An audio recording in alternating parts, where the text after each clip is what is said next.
और system tray होती है जो कि बैकग्राउंड में जितने भी प्रोग्राम रन हो रहे हैं उनको बताने के लिए भाई कौन कौन से प्रोग्राम है वो सब सिस्टम ट्रे में दिखाई देंगे। फिर एक होता है क्विक लॉन्च आइकन। ये आइकन भी एक बटन ही होते हैं जो क्लॉक के दूसरी तरफ होते हैं। सिस्टम ट्रे को स्टार्ट बटन भी कहते हैं। अब आगे चलते हैं हम। शॉर्टकट आइकन, तो आइकन को दर्शाने के लिए जो लिंक होता है उसे शॉर्टकट आइकन कहा जाता है। क्लियर। अब आगे चलते हैं अपन स्टार्ट मेन्यू। स्टार्ट मेन्यू क्या होता है? विंडो 8 और 8.1 में स्टार्ट मेन्यू नहीं था, ये मुख्य प्रश्न है, ये आता है। पावर बटन आप जानते हो, पावर बटन में स्लिप मोड और शट डाउन और रीस्टार्ट 3 तरह के फंक्शन होते हैं, ये भी ध्यान रखें। फिर आता है ओएलएस, सभी प्रोग्राम या ऐप्स हैं जिनको अल्फाबेटिकली ऑर्डर में ये दिखाता है। सर्च, हम क्या कर सकते हैं कि डिवाइस पर या क्लाउड स्टोरेज पर या वेब पर कोई भी प्रोग्राम या कुछ भी हम सर्च कर सकते हैं। फेवरेट ऐप को पिन करना, जो भी ऐप हमारे बार बार काम में आते हैं उनको हम पिन कर सकते हैं ताकि आवश्यकता पड़ने पर जल्दी एक्सेस कर सके।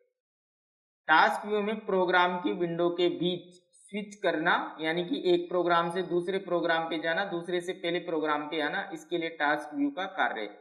मल्टीपल डेस्कटॉप, हम घर या ऑफिस में अलग अलग डेस्कटॉप भी बना सकते हैं।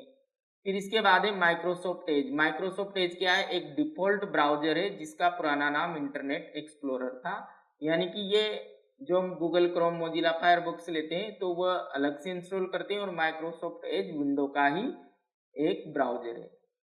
अब बात करते हैं हम बेसिक एप्लीकेशन यूटिलिटीज की। तो बेसिक एप्लीकेशन यूटिलिटीज क्या है कि एक तो विंडो में कैलकुलेटर होता है, मैथ इनपुट पैनल होता है किसी भी इक्वेशन वगैरह को बताने के लिए, या स्पिनिंग टूल होता है किसी भी ऑब्जेक्ट का, या स्निपिंग टूल होता है किसी भी ऑब्जेक्ट का स्क्रीन शॉट लेने के लिए। फ्री फॉर्म स्निप होता है कि ऑब्जेक्ट के चारों ओर फ्री फॉर्म शेप ड्रॉ कर सकते हैं। एक रेक्टेंगुलर स्निप होता है, इसके अंदर ऑब्जेक्ट के चारों ओर कर्सर को ड्रैग कर सकते हैं। एक विंडो स्निप होता है स्क्रीन को कैप्चर करने के लिए।